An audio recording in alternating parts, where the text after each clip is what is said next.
Where do I start? Ladies and gentlemen, gentlemen and ladies, Oilers lose 5-4 in overtime. Now look,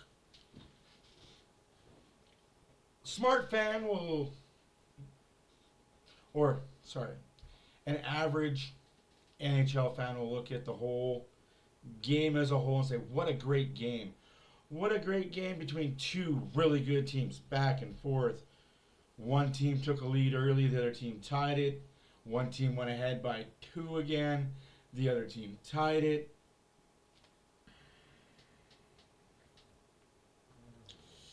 So one team went ahead by 1, the other team tied it late in the game, forced to overtime.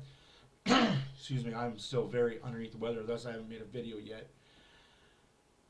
But the smart fan knows exactly what happened in that game.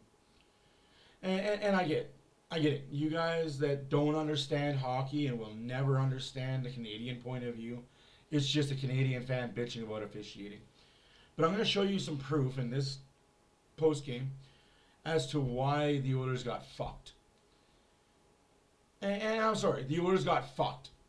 From the third period into overtime, the Oilers got fucked. Why? Well, Matt, they ended up with what, 5 power plays at the end of the day?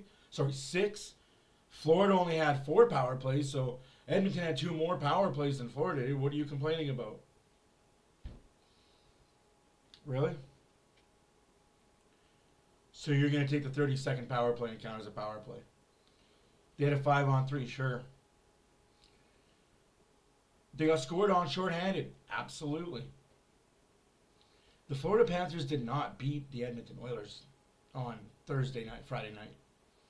The Edmonton Oilers beat the Edmonton Oilers on Friday night. The Florida Panthers took advantage of a bounce that'll never, ever happen again in overtime.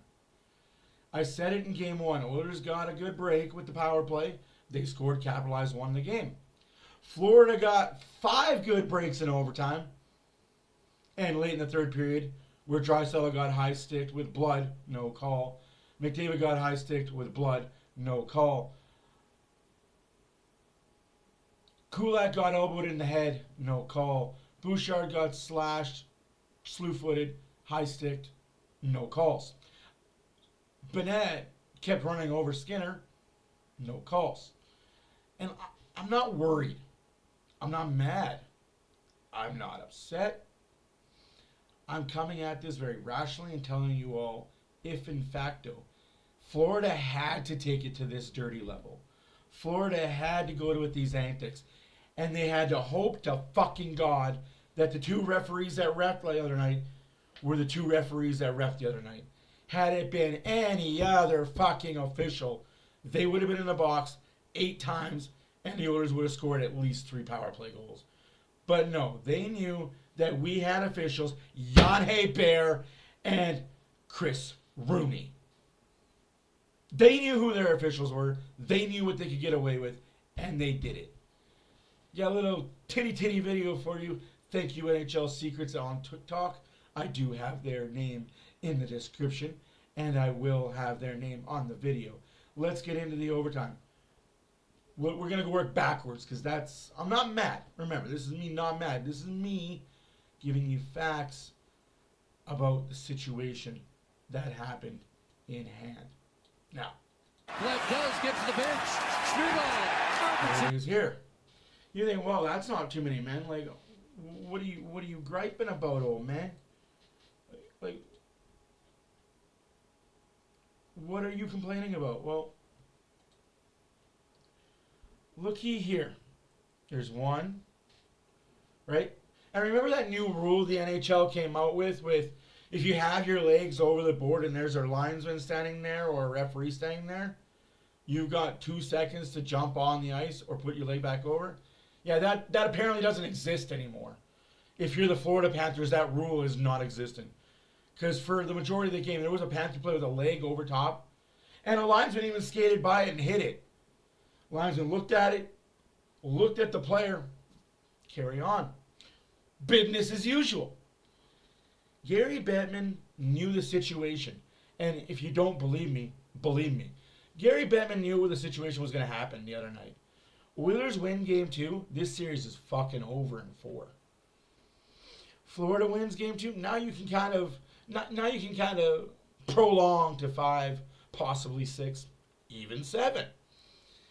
But if Florida loses the first 2 against Edmonton, you're fucking curtains, dude. So what happened? This is the overtime where excuse me, I'm going to double check my math here and double check. Arvidsson was coming down. And as you can see here, Arvidsson has a clear-cut lane to the middle of the net. He's fucking gone to the middle of the net. Fucking gone. No excuse. He sees the clear line path to the fucking net, and he's there. He's like, wait, that defenseman, Ekblad, has to get off. All right, Ekblad's off. I'm gone. I'm fucking there. That's my line there. No. Ekblad's not off the fucking ice yet, and the defenseman's already jumped up and in the play. That's 2 minutes for too many men on the ice. You can have 6 people on the ice as long as you do not affect the play or the player in the play while your guy's still on the ice. It doesn't matter if he's 2 feet away from the bench. It doesn't matter if he's 5 feet away from the bench. It doesn't matter if he's got 1 fucking foot on the ice.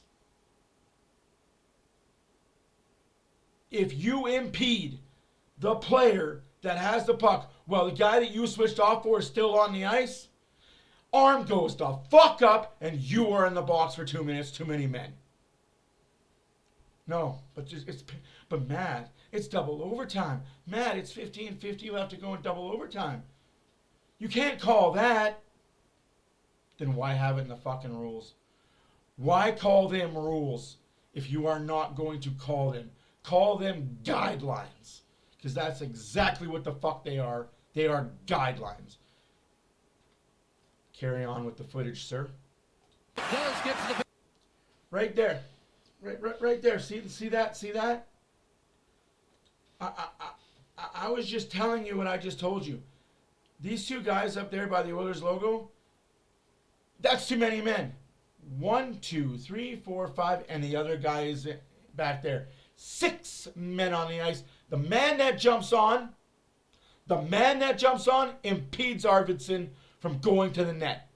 Too many men. But that's okay. That's okay. See what I mean by the 6th guy? He just showed up, didn't he? Look, I get you guys don't want to hear me bitch about reffing, but it's about fucking time some people do. And it's about fucking time this league takes Chris Rooney and Jay Hebert out of the fucking Edmonton Oilers games. Go back through the 2 years. Go back 2 years and check every Chris Rooney and Jean Hebert game. Tell me they don't game manage. So gets impeded. And then we're not even going to talk about the second penalty that happened. Does get to the bench. Robertson passed it. So we're still good there, right? Oilers still have control. And the shot is off a stick and high and out of play. No call. And the fans here, that was a close call for too many. I think that's not even a close call. That's a play. If it's not in overtime, I think the arm comes up. Ekblad, but he gets involved in the play. That's a penalty all day long. And this goes right after that. Oh, by the way, that's also not a penalty either. You're allowed to hold a stick. That's not a penalty either, according to NHL rulebooks. According to Chris Rooney and Jay Hebert, that's not a penalty. And one of them, if not both of them, were looking at that play because the puck was right fucking there.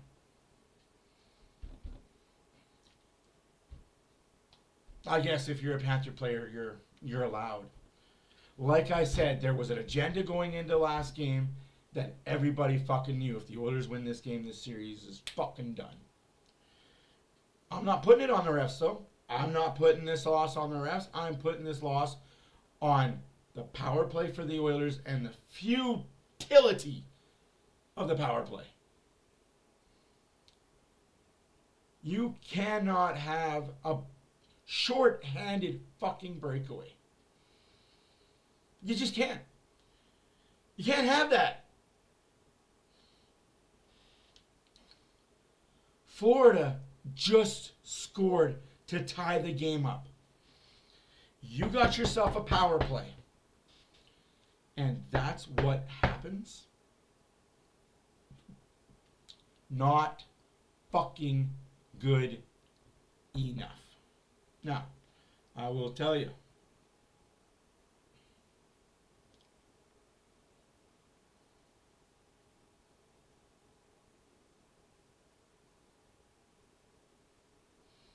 Again, started off like Banshees. Sam Bennett scores on a power play goal. Evander Kane ties it up from Arvidsson and Bouchard. Then Bouchard makes it 2-1 Edmonton in the first period from McDavid and Draisaitl. Jones scores, makes it 2-2. Leon Draisaitl gets his 10th power play goals, assisted by McDavid and Bouchard. It's 3-2 going into the second period. And then Kukulov scores. And then Marchand scores a shorthanded goal. Florida's up 4-3 going in the third period. Hold the lead, hold the lead, hold the lead, play boring hockey. Hold the lead, hold the lead, hold the lead, play boring hockey. Held the lead, got fucked up. Corey Perry scores, assisted by Wallman and McDavid. We are 4-4 going into overtime. First overtime stalls, nothing. A lot of high sticks, a lot of slew foots, a lot of slashes. No calls. Same thing. Same thing. Same thing. Marchand scores at 8:05 of that second overtime. Make the score 5-4. Series is tied 1-1 going to Florida. Shots are 46-42 for Edmonton. Oilers were 1 for 6 on the power play. Technically 1 for 5, but go fuck yourselves. Tampa was 1 for 4 on the power play.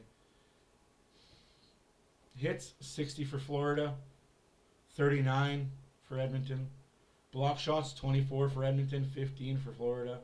23 giveaways for the Oilers, 17 giveaways for Florida. This is the stat that should open your eyes a little bit, though. 12 takeaways for Florida, 5 takeaways for the Oilers.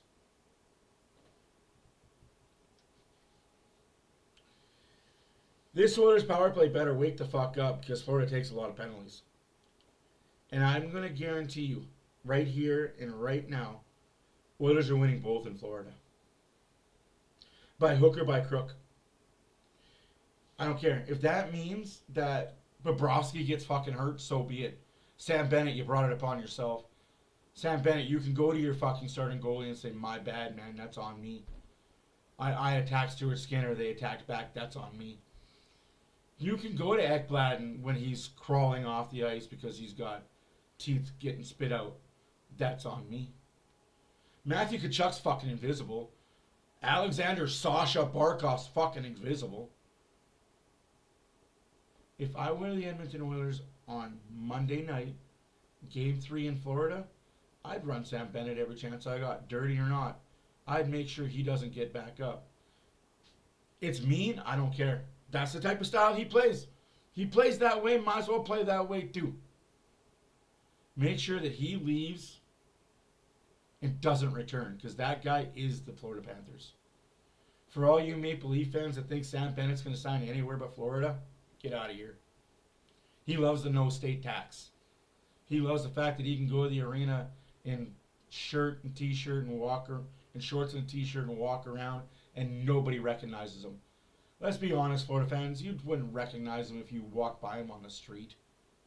Fuck, you couldn't recognize him. Don't even, just don't.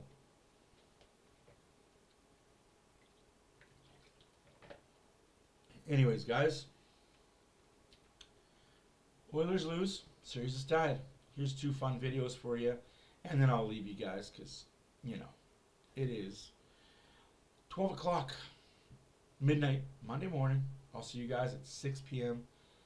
Again, my name is Matt for OilersFanReaction. Thank you for subscribing. Thank you for watching. Thank you for leaving comments. I greatly appreciate you. We are on the road to 500. We're at 260 right now, last I checked. I don't check every day, by the way, guys. I'm not that narcissistic. You guys enjoy the rest of your weekend. Enjoy the rest of your evening. We'll see you guys tomorrow. Doses.